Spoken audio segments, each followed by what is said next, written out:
오늘 주신 하나님의 말씀 같이 봅니다. 오늘 주시는 하나님의 말씀은 출애굽기 24장 12절로 25장 2절까지 말씀 같이 보겠습니다.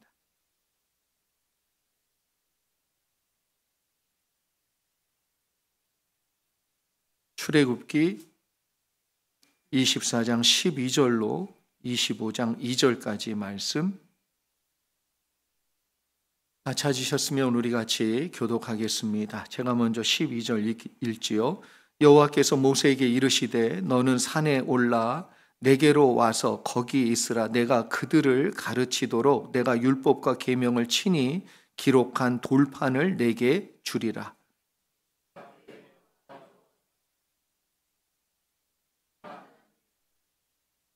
장로들에게 이르되 너희는 여기서 우리가 너희에게로 돌아오기까지 기다리라. 아론과 훌이 너희와 함께 하리니 무릇 일이 있는 자는 그들에게로 나아갈지니라 하고,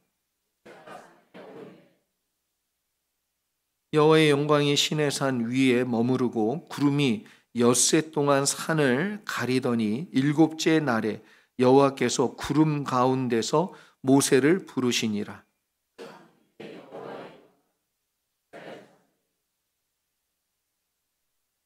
모세는 구름 속으로 들어가서 산 위에 올랐으며 모세가 40일 40야를 산에 있으니라. 같이 읽습니다. 이스라엘 자손에게 명령하여 내게 예물을 가져오라 하고 기쁜 마음으로 내는 자가 내게 바치는 모든 것을 너희는 받을지니라. 아멘. 지난 시간에 우리는 시내산 언약과 십자가의 언약의 의미를 다루면서 은혜를 나누었습니다. 시내산 언약을 이스라엘 백성의 관점에서 보면 하나님과 이스라엘 백성이 결혼하듯이 혼인하듯이 계약을 맺었다, 이렇게 말할 수 있지요. 그래서 하나님은 시내산 언약 이후에 계속해서 나는 너희의 하나님이 되고 너희는 내 백성이 되었다, 이걸 강조하시면서 반복해서 말씀을 하십니다. 결국 언약을 통해서 함께 연합되었고 묶였고 부부처럼 이제는 되었다라는 것을 말씀하고 있는 것이지요.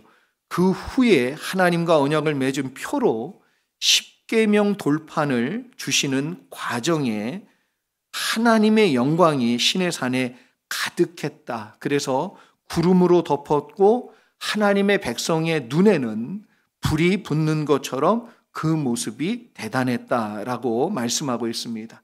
이렇게 하나님과 이스라엘 백성이 계약을 함께 맺은 후 서약의 증서인 십계명을 모세에게 전달해 준 뒤에 이제는 하나님은 약속대로 이스라엘 백성과 어떻게 하고 계시냐 하면 함께 동행하고 계십니다. 그래서 시내산에 머무신 하나님이 아니라 이제는 이스라엘 백성이 움직일 때마다 함께 동행하여 움직이시기 위해 무엇을 말씀하시냐 하면 성막을 지어라. 시내산에 계신 하나님이 이제 성막 안에 계시면서 그 성막은 이스라엘 진영 한가운데 있어 이스라엘 백성과 함께 동행하시는 하나님이 되시고자 말씀하시지요. 그런데 하나님께서 25절, 그래서 제가 25장 내용을 여기서 묶은 이유가 거기에 있습니다. 왜냐하면 25장 이후에 무엇이 나오냐 하면 너희가 예물을 하나님께 드려라. 그 예물로 인하여서 성막을 어떻게 지을 것인지에 대해서 25장 전체가 그것을 자세하게 설명하고 있기 때문에 그렇습니다. 오늘 25장 1절과 2절 그래서 연결했는데 하나님께서 거하실 초소를 만들라고 하실 때 만나처럼 그냥 하늘에서 뚝 떨어져서 만들어서 그냥 주시면 좋지 않아요?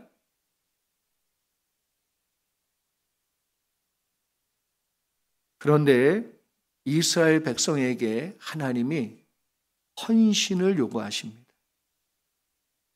예물을 드리라. 그 예물을 너희가 가지고 있는 것들 중에, 근데 그건 다 어디에서 나온 거지요? 애굽에서 나올 때 그들이 받은 거예요. 그들의 것이 없어요. 노예기 때문에 그들의 것이 없고 애굽 사람들한테 받은 거예요. 그런데 받고 나와서 가지고 다니다 보니까 이게 누구 건 줄 알고 살지요?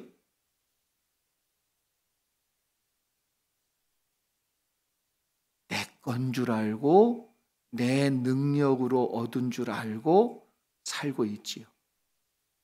그걸 구별해서 바치라 이렇게 요구하십니다.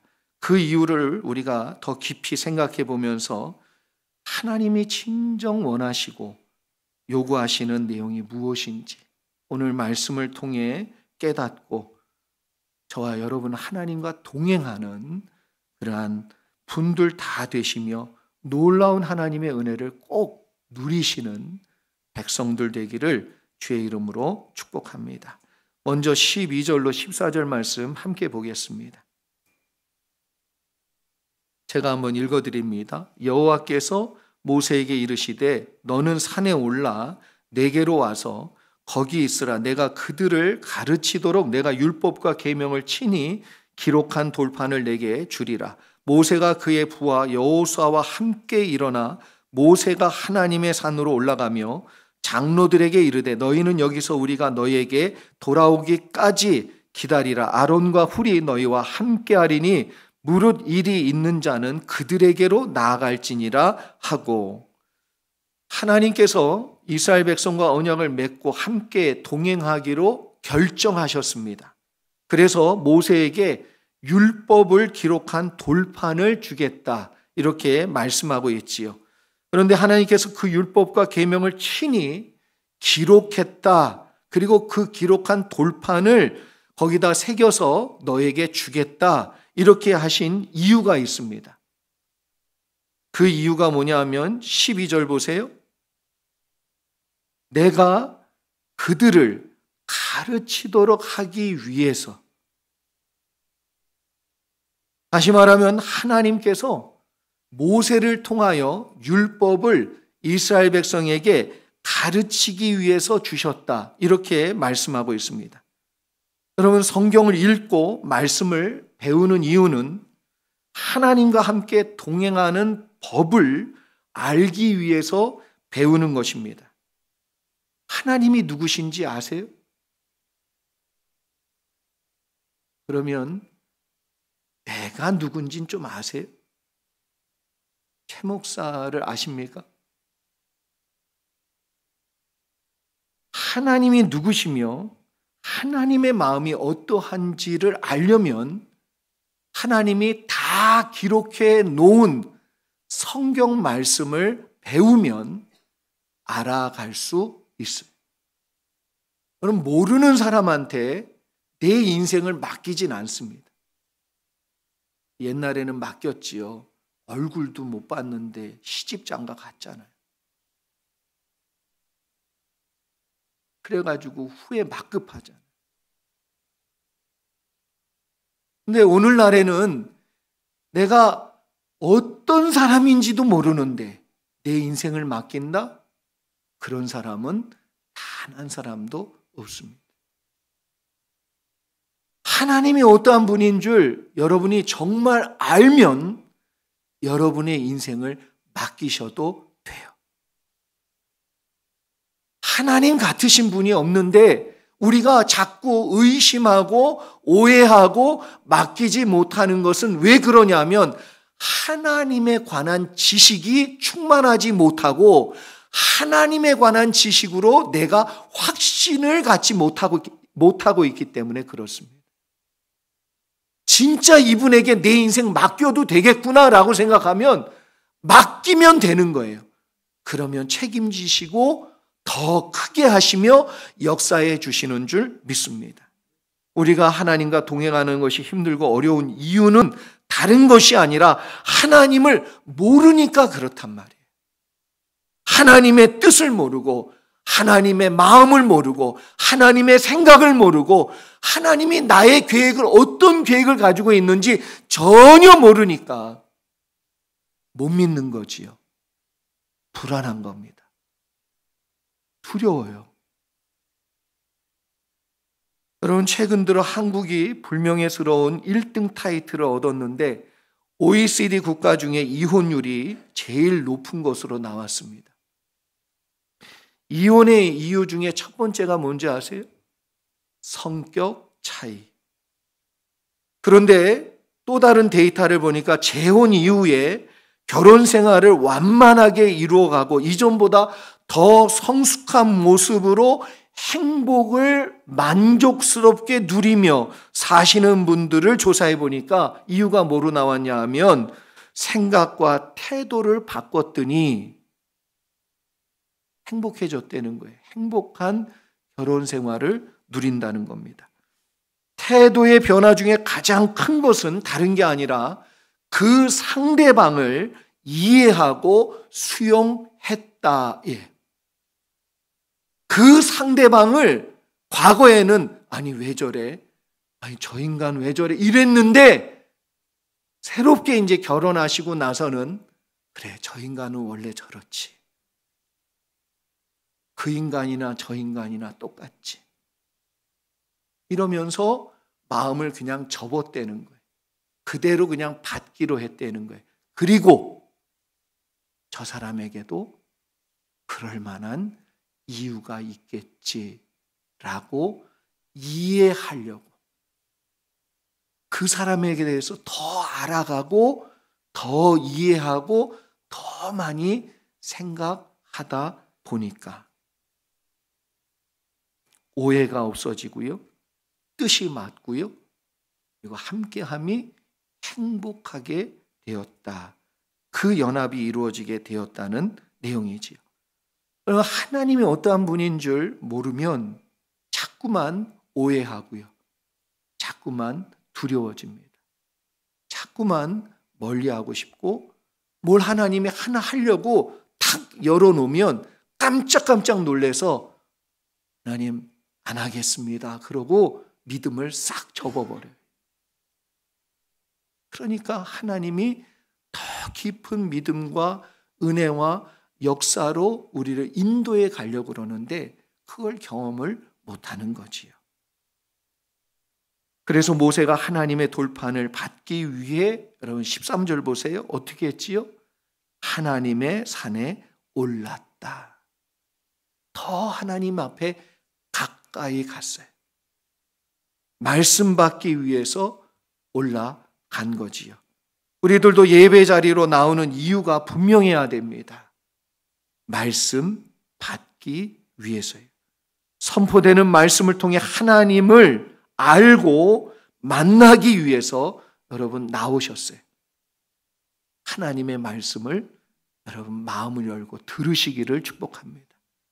믿고 기도하실 수 있기를 축복합니다. 우리가 예배의 자리에 나와 찬송하며 기도하고 성경 말씀을 보고 설교를 듣는 이유는 다른 것이 아닙니다. 하나님과 만나서 말씀 듣고 하나님 뜻을 더 깊이 깨닫기 위해서 하나님을 더 알아가기 위해서 그렇게 하는 것이지요. 하나님을 직접 만나 하나님의 말씀을 듣고 깨닫게 될 때 하나님께서 우리에게 어떻게 인도하실지에 대한 믿음도 마음속에서 생기기 시작하는 거지요. 그러면 불안이 없어집니다. 두려움이 사라지고요. 평강의 믿음이 우리의 마음을 사로잡게 될 줄 믿습니다. 이번에 온두라스 선교를 통해서 우리 여인걸 선교사님, 김영리 선교사님이 얼마나 열심히 사역하고 있는지를 봤어요. 참 두 분 훌륭하지요.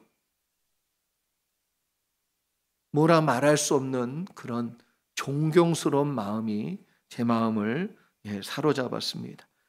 이번에 온두라스 선교를 통해 또 하나 큰 수확을 얻은 것 중에 하나는 온두라스 선교와 호산나 학교 사역을 하나님이 붙잡고 계시구나. 그래서 제가 사실 몇 가지 내용 때문에 불안함이 있었습니다. 걱정이 많이 되는 내용이 있었어요. 그 중에 어떤 내용이 있었냐면 온두라스 선교 이제 1세대 오늘 박명아 선교사님 이름이 잠깐 언급됐는데 여러분 이분이 온두라스 선교의 1세대예요. 그래서 이분으로 인해서 호산나 학교 그리고 신학교 그리고 온두라스 사역이 많이 이루어졌고 이 규모가 커지니까 호산나 학교는 여인걸 선교사님과 김영리 선교사님 사역하도록 한국에서 불러들여서 동역을 하게 된 겁니다. 이미 20년 가까이 이제 이 사역을 이어왔어요. 그런데 박명아 선교사님 은퇴하면서 모든 사역을 다 누구에게? 아들에게 물려줬어요. 박희성 목사님이라고 이번에 보고 왔는데 다 이양을 했습니다. 개인적으로 제가 느낀 감정은 뭐냐 하면 처음에는 그냥 모르고 그냥 들을 때는 이것도 세습? 그래서 그냥 이미지가 안 좋았어요. 부정적이었습니다. 그래서 여인걸 선교사님의 거취가 걱정이 많이 됐어요. 아니 은퇴하시면서 이 사역은 지금까지 수고하신 이 두 분에게 좀 이양해 주면 얼마나 좋은가. 그런데 나머지 이거 다 그래서 호산나 학교까지 다 그 아들인 김희성 목사님한테 넘기신 거지요. 그리고 주변에서 듣기로도 어떻게 호산나 학교 운영권을 여인걸 선교사님, 김영리 선교사님한테 주지 않고 아들에게 줄 수 있냐? 이거 무슨 일이냐? 이렇게 할 수 있냐? 그리고 완전히 토사구팽되는 거 아니냐? 그래서 사역을 이제 접고 쫓겨나면 다른 곳으로 가야 되는 거 아니냐? 이제 이런 염려가 선교 대회 때 들었어요. 많이 됐지요. 두 분의 향후 거취에 대해서 걱정하며 기도했습니다. 그런데 제가 김희성 목사님을 만나고 나서 생각이 완전히 바뀌었어요. 그분이 제가 떠나는 날 제 방을 찾아왔습니다. 그것도 저는 하나님의 인도하심이라고 믿어요. 그리고 그분이 자신이 온두라스 선교사로 오기까지, 이분은 온두라스에서 태어났고요. 스페니쉬 잘해요. 한국어도 잘해요. 영어도 잘해요. 미국에서 잘 살고 있었어요. 편안하게 아들 셋 놓고 결혼해서 행복하게 잘 살고 있었어요. 이엠 목사는 어디를 가도 대우받아요. 이 정도 되면 큰 교회 이엠 목사로 얼마든지 대우받으면서 편안하게 사역하며 살 수 있는 조건이.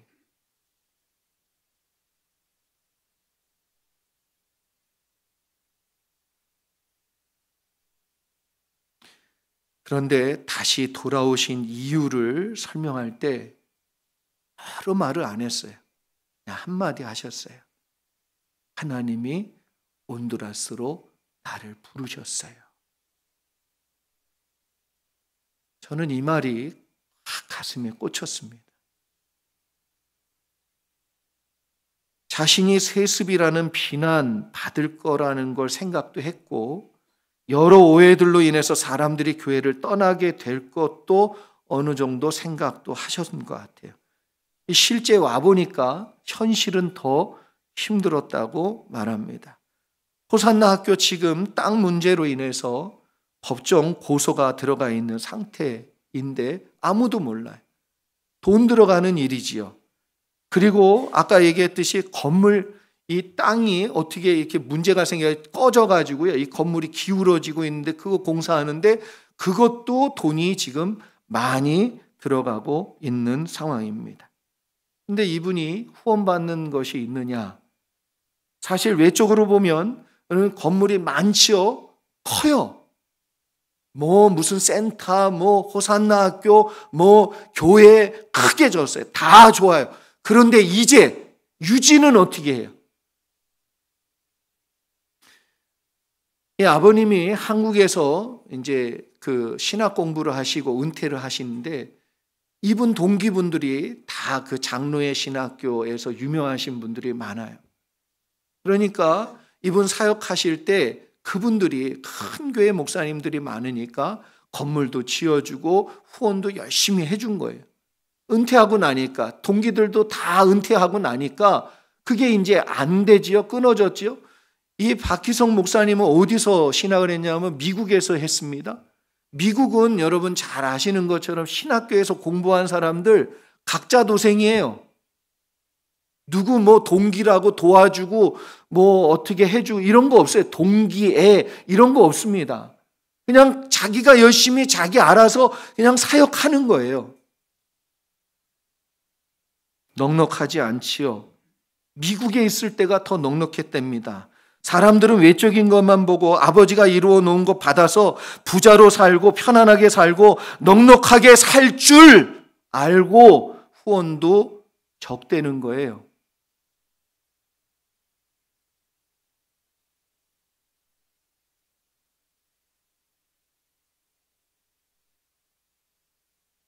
박희성 목사님 이렇게 세습의 오해와 외적으로 생기는 이 오해, 비판의 내용들로 힘들고 어려운데 견디시는 이유가 딱 하나라고 말씀하시더라고요.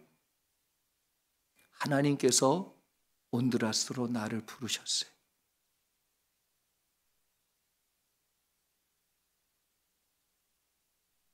그 말에 이분이 진실하구나.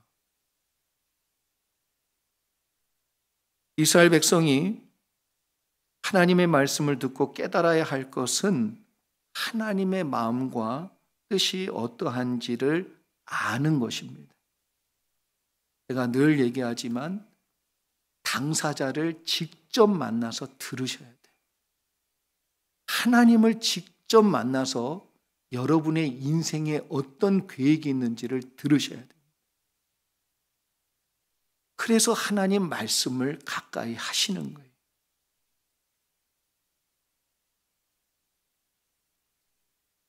이스라엘 백성을 힘들게 어렵게 하기 위해서 신의 산으로 부른 것도 아니고요. 광야 40년을 끌고 다닌 것도 아니에요. 하나님은 그 뜻이 선하십니다. 오늘 예배를 통해 하나님께서 여러분을 얼마나 사랑하시며 우리 교회를 향하여 선한 뜻을 가지고 계시다는 것을 깨닫는, 하나님을 믿기 때문에 더 이상 불안해하지 아니하고 깨닫고 믿는, 그래서 하나님 주시는 평안이 임하는 이 시간 되기를 축복합니다. 모세가 하나님께 나아가 말씀을 받고 만날 때 하나님의 영광이 신의 산을 덮었다, 충만하게 했다. 그래서 여러분 15절 이하에 보면 여호와의 영광이라는 말이 2번이나 반복해서 나옵니다. 하나님께서 이스라엘 백성 가운데 임재하시고 그들과 함께 동행하시는 따뜻한 은혜를 느끼는 그런 모습이지요. 여러분 봄 기운을 느끼는 것처럼 생명 넘치는 따뜻한 은혜를 누릴 때 거기에서 역사가 일어나기 시작합니다. 제가 온두라스 박희성 선교사님 여러 어려운 일들과 사람들의 부정적인 시각과 외면하는 그리고 떠나가는 아픔들을 계속 경험하고 있지만 그 속에서 그분의 고백 속에서 그분의 눈 속에서 볼 수 있었던 것은 뭐냐면 하나님이 함께하고 계시는 은혜를 봤어요.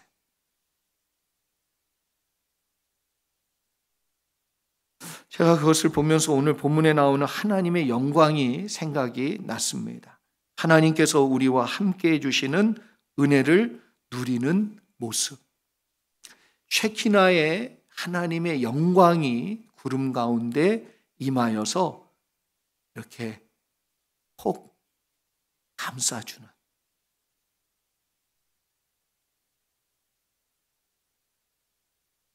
영상 중에 제가 돌아오는 날 우리 아이들이요. 우리 아이들 됐어 벌써. 큰일 났네. 불러서 저를 안아줬어요.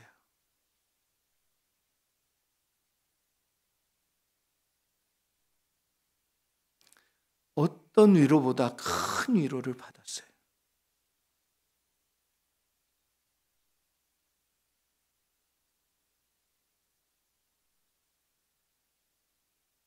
아, 나 목회 열심히 해야 되겠다.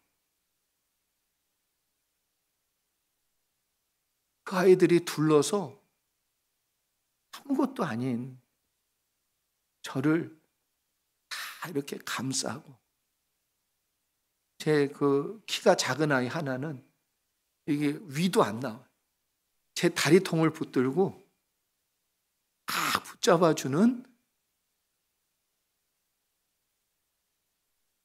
하나님의 영광이, 하나님이 함께 해주신다는 그 분명한 믿음이 여러분을 막 덮어주는 은혜가 임하면 좋겠습니다.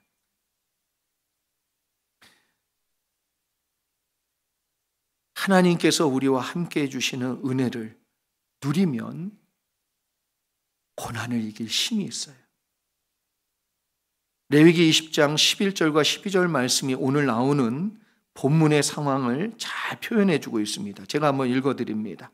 내가 내 성막을 너희 중에 세우리니 내 마음이 너희를 싫어하지 아니할 것이며, 성막을 세워주신다는 건 내가 너와 함께 하겠다는 뜻이에요. 내가 너희들 장막에 함께 거하고 역사하겠다는 뜻입니다. 그런데 너희가 나를 배반할 수도 있고 너희들이 내 말을 어길 수도 있겠지만, 그럼에도 불구하고 하나님이 어떻게 하시겠다는 거예요?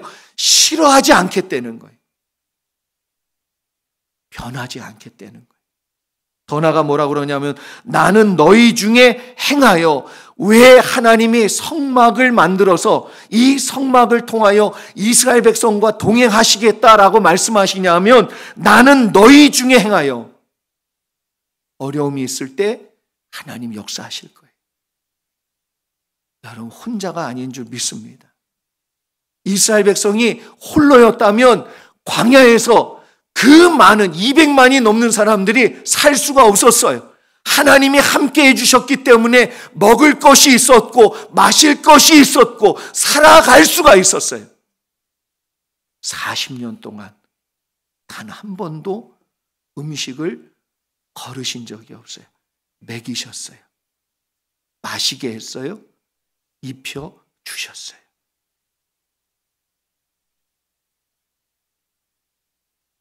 박희성 목사님 얘기해서 죄송합니다. 아들이 셋이랍니다. 그 중에 첫째는 지금 고등학교 다니는 아이인데 2년 반 전에 3년 가까이 됐는데 이 아이가 중학교 때 미국에서 태어나고 자란 아이입니다. 그런데 온두라스에 가겠다는 아버지를 따라 나선 이유는 프란시스 첸 목사님 설교를 같이 듣고 지금도 생생하게 살아 역사하시는 하나님을 자기도 체험하기를 원한다는 말을 할 때 이 목사님이 아들에게 그랬대요. 자기는 온두라스에 있을 때 날마다 생생하게 하나님의 도우심과 살아계심을 경험을 많이 했었다. 온두라스에 우리 갈까? 그랬더니 이 아이가요, 가자고요. 미국에서 자란 아이가 온두라스에서 산다. 얼마나 불편하겠어요. 힘들겠어요. 그리고 그 교회는요, 유수가 없어요. 한 명도 없어. 그 아이 하나에. 근데 아까 보니까 쪼로록 있잖아요. 끝에 젊은 애 하나, 키 큰 애가 첫 번째 아들이래요. 내가 그걸 하고 있는 거예요.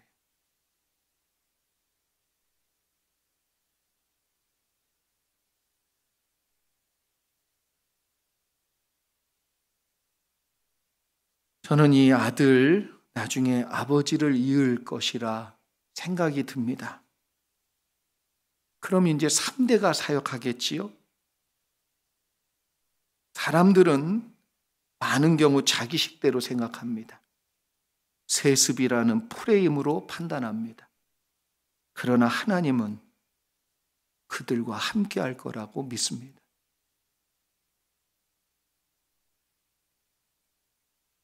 사랑하는 성도 여러분, 지금도 생생하게 살아계신 하나님을 경험하기를 원하십니까? 그렇다면 하나님이 말씀하신 그 산에 오르시기 바랍니다. 하나님이 어떠한 말씀을 해도 순종하고 그 말씀 위에 서보시길 바랍니다. 그러면 생생하게 지금도 살아 역사하시는 하나님을 여러분이 경험하고 만나게 될 줄 믿습니다. 이스라엘 백성과 함께 동행하며 그들의 하나님이 되어 주시기 위해 성막을 위한 예물을 가지고 오라고 말씀이 25장 1절과 2절에 나오지요. 이건 같이 한번 읽어보겠습니다. 같이 읽습니다. 시작. 여호와께서 모세에게 말씀하여 이르시되 이스라엘 자손에게 명령하여 내게 예물을 가져오라 하고 기쁜 마음으로 내는 자가 내게 바치는 모든 것을 너희는 받을지니라. 아멘. 모세에게 명령했습니다. 예물을 가져오게 해라. 그것을 받으라고 그랬는데 조건이 있어요. 뭐라고 그랬습니까? 기쁜 마음으로 내는 자가 바치는 예물은 모두 받으라고 말씀합니다. 어떤 것이냐가 아니에요. 금, 은, 동 상관없다는 거예요. 그리고 많이 내느냐 적게 내느냐 상관없답니다. 근데 분명한 건 뭐냐 하면 그 바치는 자의 마음 속에 기쁜 마음이 있느냐 없느냐 이게 제일 중요하다는 거예요. 저는 우리 교회 성도들 모두에게 이런 마음으로 또 이런 마음이 있어서 하나님 앞에 드리며 하나님으로부터 복을 받는 은혜가 있기를 주의 이름으로 축복합니다. 하나님께서 이스라엘 백성에게 그냥 돈 빼앗듯이 달라 바치라 그러는 것이 아니에요. 그들이 할 수 없는 놀라운 일을 누가 이루셨어요? 하나님이 이루셨어요. 그래서 레위기 26장 우리 12절까지 봤는데 13절 말씀에 이런 말씀이 나옵니다. 읽어드리지요. 나는 너희를 애굽 땅에서 인도해 내어 그들에게 종되었던 것을 면하게 한 너희의 하나님 여호와이니라. 내가 너희의 멍에의 빗장을 부수고 너희를 바로 서서 걷게 하였느니라. 우리가 지금 이 자리까지 온 것이 누구의 은혜예요? 그것이 감사하여서 여러분 오늘 헌금하신 줄 믿습니다. 그리고 그것이 여러분과 저의 인생의 마지막까지 하나님께 드릴 때 갖는 마음 되실 수 있기를 소망합니다. 우리 교회가 왜 교회를 세워가는 일에 헌신하고 수고하며 애쓰며 거기에 초점을 두는가? 그것이 우리 교회뿐만 아니라 선교지에 있는 교회도 포함해서입니다. 우리가 헌신하고 봉사해서 섬기며 교회를 세우는 이유는 한 가지이지요. 하나님의 임재와 역사가 보여지는 곳이기 때문에 그렇습니다. 그리고 그렇게 교회가 되도록 함께 기도해야 될 줄 믿습니다. 날마다 하나님의 인도하심을 통하여 우리의 멍에의 빗장이 이 예배의 자리에서 부서지기를 축복합니다. 또한 우리로 하여금 똑바로 서서 믿음 가운데 고난 앞에 당당하게 설 수 있는 담대한 은혜를 말씀을 붙든 가운데 말씀을 듣는 중에 여러분 가운데 믿음이 세워져서 이 놀라운 일들이 우리에게도 드러날 수 있기를, 그리고 그 현장이 우리 워싱턴 선한목자 교회 예배당이 될 수 있기를 축복합니다. 저는 날마다 교회와 성도들 모두가 하나님의 임재와 역사와 은혜를 누려서 기쁜 마음으로 하나님 앞에 예물을 가지고 나와 예물을 드리며 은혜를 누리고 돌아가는 그런 예배, 그런 예배가 있는 교회 될 수 있기를 기도하며 우리 모두가 함께 그런 교회를 세워갈 수 있는 믿음과 마음이 있기를 바라고 소망합니다. 기도하겠습니다.